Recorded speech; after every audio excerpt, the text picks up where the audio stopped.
মৰমৰ ছাত্ৰ-ছাত্ৰীসকল তোমালোক সকলোকে আমাৰ এই চেনেলটোলৈ পুনৰবাৰ স্বাগতম জনাইছোঁ। বহুতো ছাত্ৰ-ছাত্ৰীয়ে NMMS এক্সামৰ কাৰণে অনলাইনত অৰ্থাৎ নিজৰ মোবাইলতে কেনেদৰে আবেদন কৰিব পাৰিব সুধি আছিলে। গতিকে অনলাইনৰ দোকানত গৈ আৰু পইচা পে কৰাৰ কোনো প্ৰয়োজন নাই। তোমালোকক মই ষ্টেপ বাই ষ্টেপ গোটেইখিনি শিকাই দিম। তোমালোকে নিজৰ মোবাইলতে অনলাইন আবেদন কৰিব পাৰিবা NMMS এক্সামৰ বাবে। প্ৰথমতে তোমালোকে যিকোনো এটা ব্ৰাউজাৰ ওপেন কৰি ইয়াতে এই ওয়েবসাইটটো ওপেন কৰি ল'ব লাগিব। এতিয়া এই ওয়েবসাইটৰ ওপেন কৰা লিংকটো তোমালোকে কমেন্ট কৰিবা। মই কমেন্ট সেকশনত তোমালোকক দি দিম। তোমালোকে কমেন্ট সেকশনত জনাবা যে লিংকটো লাগে, মই তোমালোকক লিংকটো দি দিম। ঠিক আছে, সেই লিংকটো ক্লিক কৰিবা। লিংকটো ক্লিক কৰিলে এনেকুৱা ধৰণৰ ইন্টাৰফেস এটা তোমালোকে দেখিবলৈ পাবা। ইয়াতে তোমালোকে তলৰ ফালে স্ক্ৰল কৰিবা। স্ক্ৰল কৰি থাকিবা, লগইন হিয়াৰ বুলি পাবা। তাৰ তলত আছে don't have an account application form. এতিয়া মোৰ আগতে একাউন্ট ক্ৰিয়েট কৰাই নাই, নতুনকৈ যেহেতু এপ্লাই কৰিম, এপ্লিকেশন ফৰ্মত তোমালোকে ক্লিক কৰি দিব লাগিব। এপ্লিকেশন ফৰ্মত ক্লিক কৰাৰ লগে লগে ইয়াত আহি যাব government of Assam, directorate of secondary education Assam, national means cum merit scholarship examination 2024 for the students studying in class 8। অৰ্থাৎ ক্লাছ 8ত পঢ়া ছাত্ৰ-ছাত্ৰীসকলৰ বাবেহে এই এক্সামটো। ইয়াতে দিয়া আছে please go through the instruction for filling the online form. এক নম্বৰ দিছিল documents required for online form submission. কি ডকুমেণ্ট লাগিব ইয়াতে দি দিছে। এক নম্বৰ দিছিল scan copy of candidate's photograph. এই যিজন আবেদনকাৰীৰ ফটোগ্ৰাফ এখন লাগিব, পাছপোৰ্ট সাইজৰ ফটো, ইয়াৰ স্কেন কপি এটা প্ৰয়োজন হ'ব। 2 নম্বৰ আছে scan copy of candidate's signature. অৰ্থাৎ সেই আবেদনকাৰীগৰাকীয়ে, অৰ্থাৎ তুমি যেহেতু তুমি নিজে এপ্লাই কৰিবা, গতিকে ইয়াতে তোমাৰ সাইনটো এখন ব্ল্যাঙ্ক কাগজত তোমালোকে সাইনটো মাৰি ল'ব লাগিব। সাইনটো মাৰাৰ পিছত ইয়াৰে ফটো তোমালোকে ক্লিক কৰিবা। ক্লিক কৰি তোমালোকে আপলোড কৰিব লাগিব। 3 নম্বৰ আছে scan copy of candidate's caste certificate only for OBC ST and ST candidates. অৰ্থাৎ তোমালোকৰ যদি কাষ্ট সাৰ্টিফিকেট আছে, সেই কাষ্ট সাৰ্টিফিকেটখনৰ স্কেন কপি এটা প্ৰয়োজন হ'ব। স্কেন কপি মানে ধৰা তোমালোকে মোবাইলত এইটো ফটো ক্লিক কৰি ল'ব লাগিব বা স্ক্যান কৰি ল'ব পৰা বিভিন্ন ধৰণৰ এপছ আছে। 4 নম্বৰত আছে scan copy of candidates disability certificate. যদি কিবা ডিসেবিলিটি সাৰ্টিফিকেট আছে তোমালোক সেইখন প্ৰয়োজন হ'ব। 5 নম্বৰত আছে স্ক্যান কপি অফ ডিক্লেৰেশ্যন। এখন ডিক্লেৰেশ্যন ফৰ্মৰ প্ৰয়োজন হ'ব। সেই ফৰ্মখন তোমালোকে ডাউনলোড কৰি ল'ব লাগিব। ডাউনলোড কৰি তোমালোকে সেইখন পূৰ কৰি স্ক্যান কৰি তোমালোকে আপলোড কৰিব লাগিব। গতিকে ইয়াতে চোৱা লিখা আছে click here for download declaration. ইয়াতে ক্লিক কৰিবা। ক্লিক কৰাৰ পিছত ইয়াতে ডাউনলোড কৰি ল'বা আৰু এই ডিক্লেৰেশ্যন যিখন ফৰ্ম আছে এই ফৰ্মখন তোমালোকে ফিলআপ কৰিব লাগিব। ঠিক আছে, আৰু ফিলআপ কেনেদৰে কৰিব লাগে ইয়াৰ ভিডিও এটা মই আকৌ আপলোড কৰি দিম। তোমালোকে সেই ভিডিওটো তোমালোকে চাই ল'বা। এই ভিডিওটো অনলাইন কেনেদৰে কৰিব লাগে এইখিনি মই তোমালোকক দেখুৱাই দিছোঁ। ঠিক আছে, তাৰ পিছত ইয়াতে বহুখিনি ইনষ্ট্ৰাকচনছ দিয়া আছে, এইখিনি তোমালোকে পঢ়ি ল'বা। ঠিক আছে, এতিয়া তোমালোকে অনলাইন এপ্লাই কৰিবৰ বাবে তোমালোকে তলৰ ফালে স্ক্ৰল কৰিবা আৰু ইয়াত যিখিনি লিখা আছে তোমালোকে ফৰ্মখন যেতিয়া ফিলআপ কৰিম সেইখিনিতে তোমালোকে বুজি পাবা। গতিকে তলত চোৱা নেক্সট বুলি আছে, ইয়াতে ক্লিক কৰি দিয়া। নেক্সটত ক্লিক কৰাৰ লগে লগে ইয়াতে আহি গৈছে গভৰ্নমেণ্ট অফ আসাম। প্ৰথমতে আহিছে চোৱা স্কিম কোড। ইয়াতে স্কিম কোডত ইয়াতে 3 তোমালোকে সিলেক্ট কৰাই থাকিব লাগিব। আৰু ষ্টেট কোড, ষ্টেট তোমালোকৰ আসাম হয়, গতিকে আসাম সিলেক্ট কৰিবা। ঠিক আছে, ইয়াৰ যেহেতু 2024 চনৰ কাৰণে আমি এপ্লাই কৰিম 2024 ইয়াতে ক্লিক কৰিবা। ক্লাছ 2 সিলেক্ট হৈ আছে 8 বুলি। ঠিক আছে, 8 চাই ল'বা। তথাপিও এতিয়া তোমালোকৰ ডেট অফ বাৰ্থটো তোমালোকে পান কাৰ্ডত বা হয়তো আধাৰ কাৰ্ডত বা বাৰ্থ চাৰ্টিফিকেটত তোমালোকে পাবা। তাত চাই তোমালোকে ইয়াত ডেট অফ বাৰ্থটো এনেধৰণে দিব লাগিব। ইয়াত তোমালোকে কোনটো মাহ সিলেক্ট কৰিবা, যিটো মাহত তোমালোকৰ জন্ম হৈছিল ইয়াত ক্লিক কৰি মাহটো সিলেক্ট কৰিবা। তাৰপিছত ইয়াতে তোমালোকৰ জন্ম চনটো সিলেক্ট কৰিবা, 2008, 9 বা 7 ইয়াতে সিলেক্ট কৰিবা। 2008 হ'ব সম্ভৱতঃ। তাৰপিছত এনেকুৱা ধৰণে তাৰপিছত ডেটটো সিলেক্ট কৰিবা। মই উদাহৰণ হিচাপত দিলোঁ 2-3-2008। নেক্সট আধাৰ কাৰ্ড তোমালোকৰ নিশ্চয় আছে, সেই আধাৰ কাৰ্ডত এটা নাম্বাৰ আছে, সেই আধাৰ কাৰ্ডৰ নাম্বাৰটো ইয়াতে দিব লাগিব। ঠিক আছে, আধাৰ কাৰ্ডৰ নাম্বাৰটো তোমালোকে দিবা। তাৰপিছত আছে কেণ্ডিডেটছ নেম এজ পাৰ আধাৰ কাৰ্ড। আধাৰ কাৰ্ডখনত তোমালোকৰ যেনেদৰে নামটো আছে ঠিক তেনেদৰে আধাৰ কাৰ্ডখনত চাই তোমালোকৰ নামটো ইয়াতে দিব লাগিব। তাৰপিছত ফাদাৰ্ছ নেম, তোমাৰ দেউতাৰ নামটো ইয়াতে দিবা। তাৰপিছত আছে মাদাৰ্ছ নেম, তোমাৰ মাৰ নামটো ইয়াতে দিব লাগিব। 4 নম্বৰত আছে জেণ্ডাৰ। তোমালোক যদি তুমি ল'ৰা হয় তেতিয়াহ'লে মেল সিলেক্ট কৰিবা, আৰু যদি ছোৱালী হয় তেতিয়াহ'লে ফিমেল, আৰু যদি ল'ৰা বা ছোৱালী নহয় ট্ৰান্সজেণ্ডাৰ হয় তেতিয়াহ'লে ট্ৰান্সজেণ্ডাৰত ক্লিক কৰিবা। নেক্সট আছে 5 number area to which candidate resides ইয়াতে সিলেক্ট যেটো অপচন আছে এটা ক্লিক কৰি দিবা ক্লিক কৰাৰ পিছত তোমালোকে ৰুৰেলত থাকা আৰু গ্ৰাম্য মানে গাঁৱৰ অঞ্চলত থাকা নে চহৰ অঞ্চলত থাকা যদি গাঁও অঞ্চলত থকা ৰুৰেল ক্লিক কৰিবা আৰু যদি চহৰ অঞ্চলত থকা আৰবানত ক্লিক কৰিবা মই ৰুৰেল ক্লিক কৰিছো ঠিক আছে 6 নম্বৰত আছে ক্যাটেগৰী এটা তোমালোক যদি জেনাৰেল ক্যাটেগৰী হয় তেতিয়া হলে জেনাৰেল ক্লিক কৰিব লাগিব আৰু যদি হে ওবিসি এসসি বা এসটি হয় তেতিয়া হলে তোমালোকে ওবিসি এসসি বা এসটি ক্লিক কৰিবা ঠিক আছে ক্লিক কৰাৰ পিছত ইয়াত আছে ক্যাটেগৰী সাৰ্টিফিকেট অৰ্থাৎ তোমালোকে যদি ওবিসি হয় ওবিসি ৰ যিখন সাৰ্টিফিকেট আছে সেই সাৰ্টিফিকেট খন তোমালোকে চুজ ফাইলত ক্লিক কৰিবা আৰু ইয়াত আছে file must be in JPG or JPEG format and file size must be less than 100 KB ওদিকে ইয়াতে তোমালোকক সেই যেটো ফাইল হেতু জেপিজি বা জেপিইজি ফৰমেটত লাগিব বিভিন্ন ধৰণৰ এপছ আছে প্লে ষ্টৰটো পাবা যদি হে জেপিজি বা জেপিইজি ফৰমেটত কেনেদৰে বনাব লাগে তোমালোকে নাজানা কমেন্ট সেকশনত জনাবা আৰু 100 KB ৰ ভিতৰত তোমালোকৰ এই ফাইলটো হ'ব লাগিব হয় তোমালোকে জেনাৰেল ক্লিক কৰিবা ঠিক আছে জেনাৰেল ক্লিক কৰিলে এইখন এইটো আৰু আপলোড কৰাৰ কোনো প্ৰয়োজন নাই যদি ওবিসি হয় ইয়াতে ক্লিক কৰি আপলোড কৰিব লাগিব ঠিক আছে তাৰ 7 নম্বৰত আছে চোৱা কমিউনিটি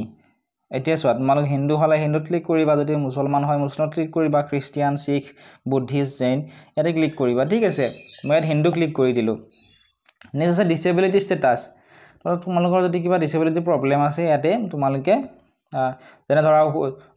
শুনাত যদি কিবা প্ৰবলেম পোৱা হিয়াৰিংত ক্লিক কৰিবা এনেকুৱা ধৰণৰ যদি বা ভালদৰে যদি দেখা নপোৱা ভিজুৱেলি কিবা প্ৰবলেম আছে তেতিয়া হলে ইয়াতে ক্লিক কৰি তোমালোকৰ সেই ডিসেবিলিটি সাৰ্টিফিকেট আছে সেইখন আপলোড কৰিব লাগিব এটা যদি তোমালোকৰ কোনো ধৰণৰ প্ৰবলেম নাই অসুবিধা নাই তোমালোকে ইয়াতে নানত ক্লিক কৰি দিলে হল নানত ক্লিক কৰিলে এইটো অপচন আৰু নাথাকে 9 নম্বৰত আছে ৰেসিডেন্সিয়েল এড্ৰেছ ফৰ কৰেসপন্ডেন্স ইয়াতে এড্ৰেছ লাইন 1 এড্ৰেছ লাইনত তোমালোকৰ গাঁওখনৰ নাম লিখিবা তোমালোকৰ সিটি চহৰখনৰ নাম তাৰ পিছত ডিস্ট্ৰিক্টখনৰ নাম এনেকুৱা ধৰণে তোমালোকে লিখিবা ঠিক তেনেকুৱা এড্ৰেছ লাইন 2 তোমালোকৰ মোবাইল নাম্বাৰ দিব পাৰা এনেকুৱা ধৰণে তোমালোকে লিখিবা পিন নাম্বাৰটো দিবা তাৰ পিছত আছে সিটি তোমালোকৰ কোনখন সিটিৰ বাসিন্দা সেই সিটিখন লিখিবা নেক্সট ডিস্ট্ৰিক্ট তোমালোক কোনখন ডিস্ট্ৰিক্টৰ সকলোবোৰ ডিস্ট্ৰিক্টৰ নাম দিয়া আছে অলপ তলৰ ফালে স্ক্ৰল কৰি দিবা ধৰিলা কামৰূপ ৰুৰেলৰ ইয়াতে কামৰূপ ৰুৰেল মই সিলেক্ট কৰি দিলো ঠিক আছে তাৰ পিছত আছে এইটো সাইডত চোৱা পিন কোড বুলি আছে পিন কোডটো লিখিব লাগিব তোমালোকৰ ওচৰত যদি পিন কোড বা পোষ্টেল কোড আছে এটো দিব লাগিব ইয়াতে পিন কোডটো দিয়াৰ পিছত আছে ষ্টেট তোমালোকে আসাম সিলেক্ট কৰিবা ইয়াত এটা অপচন থাকিব আসাম বুলি হেতু সিলেক্ট কৰি লবা তাৰ পিছত তোমালোকৰ যদি হে ৰেসিডেন্সিয়েল এড্ৰেছ আৰু পাৰ্মানেন্ট এড্ৰেছ একেই হয় ইয়াতে তোমালোকে এইখিনি আৰু গোটাই ফিল আপ কৰি থকাৰ কোনো প্ৰয়োজন নাই ইয়াতে এজ এবৰ ওপৰত ইয়াতে চোৱাচোন ইয়াতে এটা টিক মাৰ্ক দিলে হল এইখিনি একেবাৰে ওপৰখিনিৰ নিচিনাকৈ ফিল আপ হৈ যাব ঠিক আছে এজ এবৰ ওপৰত সিলেক্ট কৰি দিবা নেক্সট আছে 10 নম্বৰত টাইপ অফ ইনষ্টিটিউশনস ইয়াতে চোৱা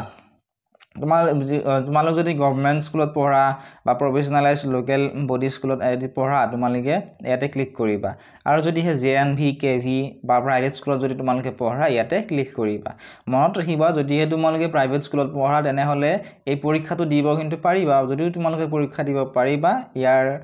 যেটো জলপানীৰ ধন অৰ্থাৎ যেটো পইচা তোমালোকে পাবা যদি পাস কৰা হেতু কিন্তু দিয়া নহয় এই যেটো আছনি এটো কেৱল গভৰ্ণমেণ্ট স্কুলত পঢ়া ছাত্ৰ ছাত্ৰীসকলৰ বাবেহে গতিকে ইয়াত গভৰ্ণমেণ্টত ক্লিক কৰি দিবা ঠিক আছে তাৰ পিছত আছে name and address of the institution in which studying at class 8 level এতে চোৱা এইখিনি কেৱল গভৰ্ণমেণ্ট প্ৰফেশনালাইজ আৰু লোকেল বডি স্কুলৰ বাবে ইয়াতে ক্লিক কৰিবা ক্লিক কৰি তোমালোকৰ ডিস্ট্ৰিক্টখন সিলেক্ট কৰিবা ঠিক আছে মই ইয়াত কামৰূপ ৰুৰেল সিলেক্ট কৰি দিলো তাৰ পিছত ইউডিআইএসসি কোডত ইয়াতে ক্লিক কৰিবা ইয়াতে ক্লিক কৰাৰ পিছত ইয়াতে গোটেইবিলাক ইয়াতে ইউডিআইএসসি কোড যেটো আছে যদি তোমালোকে ইউডিআইএসসি কোড কি নাজানা তোমালোকৰ শ্ৰেণী শিক্ষকজনৰ সহায় লবা বা তোমালোকৰ স্কুলৰ সন্মানীয় ছাৰ বাইদেউসকলক খুদি লবা ইয়াতেও তোমালোকে তোমালোকৰ স্কুলখনৰ নামটো পাই যাবা ইয়াৰ পৰা তোমালোকে সিলেক্ট কৰি লবা ঠিক আছে মই উদাহৰণ হিচাপত এনে এইখন মই সিলেক্ট কৰি দিলো যে কোনো এখন এতে আহি যাব আৰু নেক্সট আছে name and address of the students in which studying at class 8 level এইখিনি যদি প্ৰাইভেট স্কুলত পঢ়া ছাত্ৰ ছাত্ৰীয়ে এপ্লাই কৰিছে তেতিয়াহ'লে এইখিনি ফিল আপ কৰিব লাগিব আৰু যেহেতু আমি গভৰ্ণমেণ্ট স্কুলত পঢ়া বুলি দিলোৱে ওপৰত এইখিনি আৰু ফিল আপ কৰিব নালাগে যদিহে প্ৰাইভেট স্কুলত পঢ়া এইখিনি ফিল আপ কৰিব লাগিব তাৰপিছত আছে 11 number area in which school is located ইয়াতে ক্লিক কৰিবা সিলেক্টত ইয়াতে ক্লিক কৰি ৰুৰেলত নে আৰবানত হয় ইয়াতে ক্লিক কৰিবা মই ৰুৰেল সিলেক্ট কৰিলো নেক্সট আছে medium of examination at state level যে মিডিয়ামটো কি হয় কোনটো মিডিয়াত পৰীক্ষা দিব বিচৰা এই দুটা অপচন থাকিব আসামিজ আৰু ইংলিশ মই আসামিজতে ক্লিক কৰিলো তোমালোকে যদি ইংলিশ মিডিয়ামত পৰীক্ষাটো দিব বিচৰা ইংলিশত ক্লিক কৰিব পাৰা মনত ৰাখিবা তোমালোকৰ দুটাতে অৰ্থাৎ অসমীয়া আৰু ইংৰাজী দুটা লেংগুৱেজত তোমালোক কোৱেশ্চন পেপাৰখন পাবা মিডিয়াম এট স্কুল তোমালোকৰ স্কুলৰ কি মিডিয়াম ইয়াতে আসামিজ সিলেক্ট কৰিবা যদি তোমালোকৰ স্কুলৰ মিডিয়ামটো ইংলিশ হয় ইংলিশ সিলেক্ট কৰিবা বেংগলী হলে বেংগলী সিলেক্ট কৰিবা নেক্সট আছে ফাদাৰ্স এডুকেশ্যন তোমালোকৰ দেউতাই কিমানখিনি পঢ়া শুনা কৰা ইয়াত upper primary secondary senior secondary বা গ্ৰেজুৱেচন কৰা মই গ্ৰেজুৱেচন কৰা বুলি দিলো তোমালোকৰ দেউতাক খুদি লিখিবা ঠিক আছে ফাদাৰ্স অকুপেশ্যন তোমালোকৰ দেউতাই কি কাম কৰে গভৰ্ণমেণ্ট এমপ্লয়ি হলে ইয়াতে ক্লিক কৰিবা প্ৰফেশনাল বা বিজনেছমেন যদি হয় মই বিজনেছমেন বুলি দিলো বা ফাৰ্মাৰ হলে ফাৰ্মাৰ ক্লিক কৰিবা এনেকুৱা ধৰণে দিবা নেক্সট আছে মাদাৰ্স এডুকেশ্যন তোমাৰ মায়ে কিমানলৈকে পঢ়া মই গভৰ্ণমেণ্ট এমপ্লয়ি বুলি দিলো ঠিক আছে মাদাৰ্স অকুপেশ্যন আমাৰ মায়ে কি কৰে মই ইয়াতে উদাহৰণ হিচাপত দিলো ইয়াতে বিজনেছ এড দিলো ঠিক আছে তাৰ পিছত আছে number of family members living in house তোমালোকৰ ঘৰত কিমানজন সদস্য আছে যেন তোমালোকৰ মা দেউতা দাদা বাইদেউ এনেকুৱা বা ভাইটি ভণ্টি আদিৰ সৈতে কিমানজন আছে মই উদাহৰণ হিচাপত 4 দি দিলো 4 জন আছে ঠিক আছে তোমালোকৰ যিমানজন সদস্য আছে দিবা এয়াৰে তোমালোকৰ ব্ৰাদাৰ কিমানজন আৰু সিস্টাৰ কিমানজন অৰ্থাৎ তোমাৰ দাদা বা ভাইটি যদি আছে ইয়াতে লিখিব লাগিব কিমানজন আছে ঠিক আছে মই এটা এজন বুলি দিলো তাৰপিছত সিস্টাৰ মোৰ নাই ঠিক আছে ইয়াতে মই নিদিও তাৰপিছত আছে at what number is the candidates among his her brothers and sister next আছে পেৰেণ্টেল ইনকাম ইয়াতে বহুতো ছাত্ৰ ছাত্ৰীয়ে ভুল কৰে পেৰেণ্টেল ইনকামটো দিওতে ইয়াতে কিন্তু 3.5 লাখতকৈ অধিক পেৰেণ্টেল ইনকাম তোমালোকে শো কৰাব নোৱাৰা গতিকে ফাৰ্স্ট যেটো অপচন আছে আপ টু 3,50,000 ইয়াতে ক্লিক কৰিবা বহুতে কি কৰে এপ্লাই কৰাৰ সময়তে ইয়াত বেছিকৈ সিলেক্ট কৰি দিলে কিন্তু তোমালোকে পৰীক্ষাটো নিশ্চয় দিব পাৰিবা কিন্তু যেতিয়া সিলেকশন কৰিব তেতিয়া যদি তোমালোকৰ বেছিকৈ দিয়া থাকে হয়তো তোমালোকৰ নামটো কাটি দিব পাৰে গতিকে এইটো ভুল তোমালোকে নকৰিবা 23 নম্বৰ আছে ইমেইল এড্ৰেছটো তোমালোকৰ মোবাইলতে আছে যদি এন্ড্ৰইড মোবাইল ইউজ কৰা নিশ্চয় ইমেইল আইডি আছে সেই ইমেইল আইডিটো ইয়াতে লিখি দিবা আৰু যদি ইমেইল আইডি কি নাজানা কমেন্ট সেকশনত জনাবা 24 নম্বৰত আছে আধাৰ লিংক মোবাইল নাম্বাৰ এতিয়া তোমালোকৰ যিখন আধাৰ কাৰ্ড আছে এই আধাৰ কাৰ্ডখনৰ এটা লিংক কৰা মোবাইল নাম্বাৰ আছিল বা আধাৰ কাৰ্ডখনতো মোবাইল নাম্বাৰ এটা লিখা থাকে সেই মোবাইল নাম্বাৰটো আধাৰ কাৰ্ডখনত চাই ইয়াতে লিখি দিবা 25 নম্বৰত আছে photo and full signature upload online crop link for photo and signature ইয়াতে চোৱা instruction for photograph size of photograph must be less than 35 kb the photographer যেটো size এটো 35 kb ৰ তলত হ'ব লাগিব next is height of photograph must be between 250 pixel and 320 pixel ইয়াতে তোমালোকে সেই ফটোখন মালকে মোবাইল ক্লিক কৰিব লাগিব তোমালোকৰ পাসপোৰ্ট সাইজৰ ফটো এখন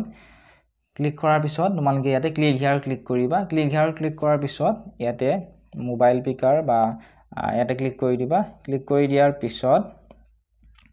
ইয়াতে তোমালোকে এনেকুৱা ধৰণে তোমালোকৰ ধৰা এখন তোমালোকৰ ফটো ইয়াতে ক্লিক কৰি দিলা ঠিক আছে এনেকুৱা ধৰণে তোমালোকৰ আপলোড হৈ যাব তাৰ পিছত আছে ইনস্ট্ৰাকচন ফৰ সিগনেচাৰ আৰু সিগনেচাৰৰ যেটো সাইজ এটা 30 kb হ'ব লাগিব যদি kb টো কমাব নাজানা কমেন্ট সেকশনত জনাবা বা যদি তেতিয়া অসুবিধা পোৱা তোমালোকে ডেসক্ৰিপচনত WhatsApp নম্বৰ দিয়া আছে WhatsAppত মেছেজ কৰি সুধিব পাৰিবা ইয়াতে সিগনেচাৰ দিব লাগিব ইয়াতে ক্লিক হিয়াৰ বুলি আছে ইয়াতে ক্লিক কৰি দিয়া ক্লিক কৰি দিয়াৰ পিছত তোমালোকে এটা কাম কৰিবা তোমালোকে এখন ব্ল্যাঙ্ক কাগজ লৈ তাত তোমালোকৰ সহিটো এনেকুৱা ধৰণে তোমালোকে সাইনটো মাৰি লবা ঠিক আছে এনেকুৱা ধৰণে সাইনটো মাৰিবা তাৰ পিছত তোমালোকে এখন ক্ৰপ কৰি সাইনটো আপলোড কৰিব লাগিব নেক্সট আছে সেলফ ডিক্লেৰেচন আপলোডস তোমালোকে এই যিখন ফৰ্ম আছিল এই ফৰ্মখন মই কেনেদৰে ফিল আপ কৰিব লাগিব অন্য এটা ভিডিঅত জনাম এই ফৰ্মখন তোমালোকে ফিল আপ কৰিব লাগিব ফিল আপ কৰাৰ পিছত ইয়াৰে এইখন স্ক্যান কৰিব লাগিব ঠিক আছে স্ক্যান কৰাৰ পিছত এইখন তোমালোকে চুজ ফাইল যেটো অপচন আছে ইয়াতে ক্লিক কৰি এইখন তোমালোকে এনেকুৱা ধৰণে তোমালোকে ইয়াত এনেকুৱা ধৰণে ফাইলটো ক্লিক কৰি ইয়াতে আপলোড কৰি দিব লাগিব ঠিক আছে আৰু লিখা আছে file must be in jpg or jpeg format and file size must be less than 100 KB 100 KB তলত হ'ব লাগিব তোমালোকৰ ফাইল সাইজটো ঠিক আছে তাৰ পিছত আছে 26 নম্বৰৰ চুজ ইওৰ পাসওয়াৰ্ড ইয়াতে তোমালোকে এটা পাসওয়াৰ্ড দিব লাগিব পাসওয়াৰ্ডটো কিন্তু দিওতে মনত ৰাখিবা আৰু তোমালোকৰ সেই পাসওয়াৰ্ডটো তোমালোকে মোবাইলত হওক বা বহি এখনত তোমালোকে পাসওয়াৰ্ডটো লিখিবা আৰু ওপৰত যেটো পাসওয়াৰ্ড তলতো দিবা ৰিএন্টাৰ পাসওয়াৰ্ডৰ তাতে আৰু হেকত আছে ডিক্লেৰেচন ইয়াতে ডিক্লেৰেচনত তোমালোকে টিক মাৰ্ক দিবা ঠিক আছে আই declare that the information given above is correct and complete to the best of my knowledge if any of the above information is found to be incorrect my application for scholarship will be liable to be cancelled and I shall be liable in disciplinary action as may be decided by you যদি ইয়াতে click কৰিবা আৰু গোটেইখিনি তথ্য শুদ্ধভাৱে দিবা ভুল তথ্য তোমালোকে আপলোড নকৰিবা আৰু তাৰ পিছত তোমালোকে তলত যেটো অপচন আছে সাবমিট বুলি ইয়াতে ক্লিক কৰিব লাগিব আৰু সাবমিটত ক্লিক কৰাৰ পিছত তোমালোকে পইচা পে কৰিব লাগিব ইয়াৰ বিষয়ে ভিডিও মই আগতে আপলোড কৰিছো কিমান পইচা পে কৰিব লাগিব যদি নাজানা কমেন্ট সেকশনত জনাবা পইচাটো তোমালোকে অনলাইনতে পে কৰিব লাগিব এইখিনি আছিল আজিৰ এই ভিডিওটিত আশা কৰিছো গোটেইখিনি তোমালোকে বুজি পালা তথাপিও যদি কিবা তোমালোকৰ বুজিবলৈ ৰৈ গল তেতিয়া হলে কমেন্ট সেকশনত জনাবলৈ নাপাহৰিবা মই তোমালোকক সহায় কৰিবলৈ চেষ্টা কৰিম চেনেলটো যদি সাবস্ক্ৰাইব কৰা নাই সাবস্ক্ৰাইব কৰি দিবা